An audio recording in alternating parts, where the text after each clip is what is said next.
How I lost everything because I couldn't stop living a double life. My name is Isla, I'm 28 years old, and I already know what you're thinking. I'm the villain. I'm the woman who slept with her married boss. Not once, not twice, but over 200 times, and then watched my fiancé walk out of my life like I was nothing. And maybe that's fair. Maybe I am the villain in this story. But it's not as black and white as it looks from the outside. Nothing ever is. My ex-fiancé, Caleb, is 30. We'd been together for 4 years, engaged for 3 months when everything blew up. Everyone acts like I destroyed some perfect fairy tale, but they don't know what went on behind the curtain. Our relationship wasn't a disaster, not outwardly.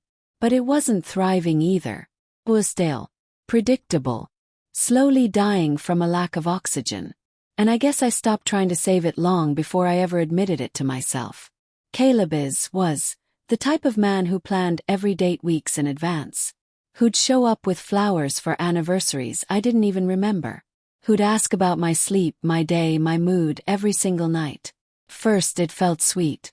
But after a while, it started to feel like he wasn't really seeing me. Just this version of me he'd constructed in his mind. A version he could please, protect, plan for. I started to wonder. What was he trying to prove? What was he really after? 6 months into our relationship, I started a new job. And that's when I met Jonas. Jonas was everything Caleb wasn't. Confident, assertive, mid-40s, married. He had this unshakable calm, like he walked into every room knowing it already belonged to him. When he complimented me, it didn't feel like empty praise. It felt earned, real. Even the way he touched my arm in meetings sent a shiver through me. With Jonas I felt seen. Not idolized. Not coddled. And yeah, I know how bad that sounds. But if you've ever been stuck in a relationship where love starts to feel like a performance, you'd understand the hunger that grows in the silence. Jonas didn't smother me with comfort. He challenged me, pushed me, lit something inside me I thought had burned out long ago. The affair didn't begin in a single dramatic moment. It started with shared dinners in his office, working late, long conversations, glances that lingered too long. I kept telling myself we were just colleagues, that it was harmless, that I could stop whenever I wanted. But the truth is, I didn't want to stop. And when Jonas kissed me for the first time, I didn't hesitate. I didn't feel guilt or fear or shame. Felt relief. Because for once, someone wasn't trying to mold me into a fantasy. He was meeting me where I was. Complicated, conflicted, alive. I'd come home late and find Caleb asleep with takeout waiting, or some rom-com paused on the screen. He'd try so hard and it made me angry. Because his love felt like a trap I couldn't get out of without hurting him. And the more effort he made, the more suffocated I felt. So I kept lying. Caleb. To myself. I mastered the art of excuses. Deadlines, girls' nights, family issues. All while Jonas reserved a suite at the same hotel every week. He handled the details. I handled the deception. People say cheating is all guilt and regret. But it wasn't, not at first. It was intoxicating. Made me feel powerful. In control. Desired. With Jonas, I wasn't a passenger in my life. I was behind the wheel, choosing every turn. For a year and a half I lived 2 lives. One filled with schedules and wedding plans and a man who asked for nothing but my honesty. And another filled with lust, secrecy, and a man who made me feel like I could be anyone but a fiancé. Caleb would ask how my day was, and I'd tell him what he needed to hear, all while replaying my last afternoon with Jonas in vivid detail. And the truth, I didn't feel bad. Not until it ended. Jonas got promoted. Transferred to another city. Just like that he was gone. No more hotel rooms. No more burning texts. No more thrill. Just me. And Caleb. And a wedding looming like a prison sentence. I tried to lean into the life I had. I really did. But every gesture from Caleb, the thoughtful notes, the dinner reservations, the discussions about honeymoons, felt like salt in a wound. He was doing everything right, and I couldn't even stand to look him in the eye. The ring on my finger started to feel like a lie. Not because I hated Caleb, But because I couldn't pretend anymore. I wasn't the person he thought he loved. I didn't want the life we were building. And every day I stayed silent, I was becoming someone I didn't recognize. One night I broke. I was crying in bed while Caleb slept next to me. And when he woke up and saw me, he reached for me like he always did, like he could fix it. And I couldn't let him. Not anymore. I told him everything. Not a softened version. Not half-truths. The real story. I'd been cheating on him with Jonas for over a year. That it wasn't just a mistake. It was a second relationship.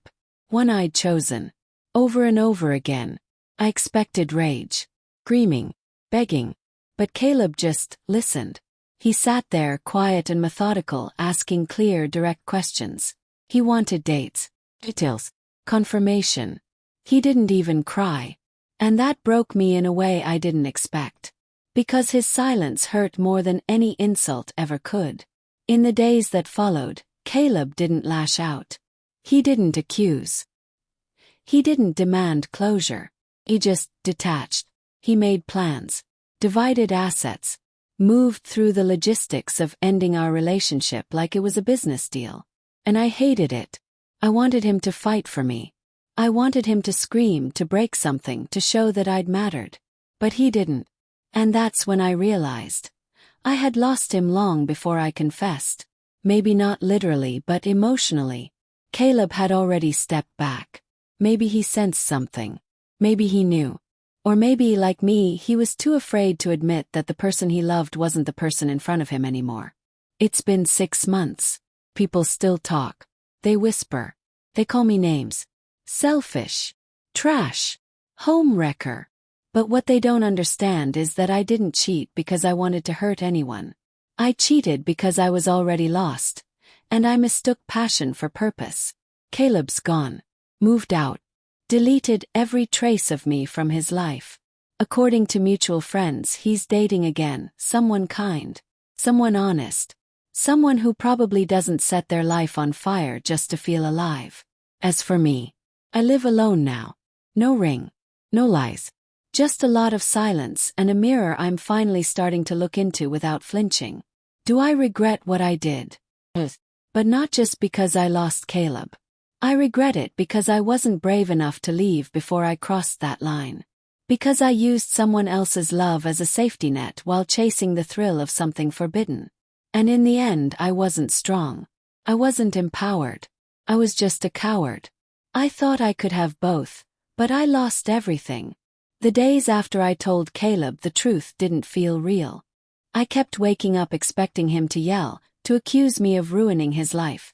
Something to make me feel the kind of pain I knew I deserved. But he didn't do any of that. He didn't sleep on the couch. He didn't pack a bag and storm out. He didn't even raise his voice. He just shut down. He came home from work like nothing had changed. He still asked if I wanted dinner. Still folded laundry. Still poured 2 mugs of coffee in the morning, even though I'd barely slept. It was like living with a ghost who wore Caleb's skin. And maybe that was worse than any screaming match ever could have been. At first I thought his calmness meant hope, like maybe we could rebuild. Maybe he needed time to process and then we'd talk. Maybe the 4 years we shared counted for something. But every time I tried to reach for him to ask if he wanted to talk about what came next, he'd say the same thing. I'm not ready yet. No emotion. No explanation. Just a wall I couldn't climb. So I started watching him. Obsessively. I monitored his phone when he was in the shower. Scrolled his social media for clues. Looked for signs that he was telling someone, anyone, about what I'd done. But there was nothing. No cryptic post. No angry rants. Just silence. Drove me crazy. Because I was unraveling on the inside and he wasn't. Or at least he didn't show it. I started remembering every way he'd fallen short as a partner. Every boring dinner. Every moment he turned to me with that sweet, hopeful expression, waiting for approval like a dog who'd brought back a stick. Made me angry. Like somehow he deserved this. Like he'd built the perfect stage for me to betray him, and then had the nerve to act surprised when I did. And that's when I realized. I wasn't mourning Caleb.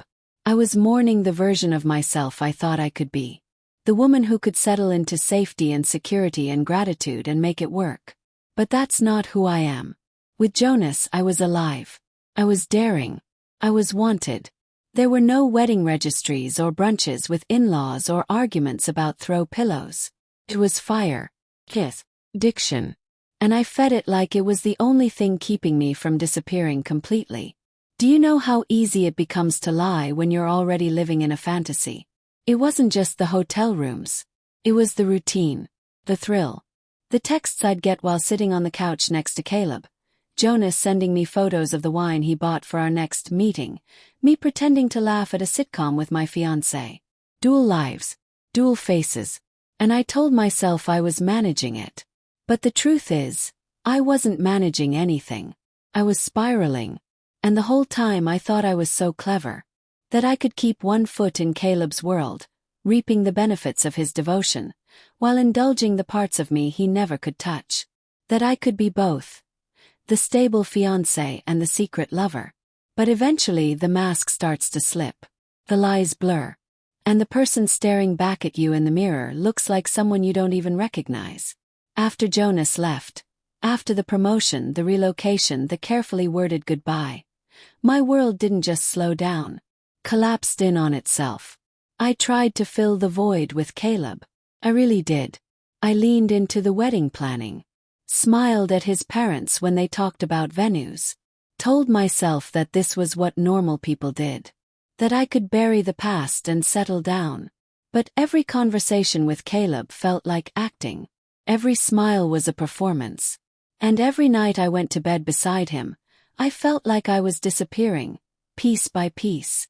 The ring on my finger turned into an anchor. When I finally told him, when I laid it all out, confessed everything, I thought it would break something. I thought the explosion would set us free, in some twisted way. But Caleb didn't explode. He disassembled me quietly. He asked questions like a surgeon, clinical, detached, careful not to touch anything that might bleed too much. I gave him answers.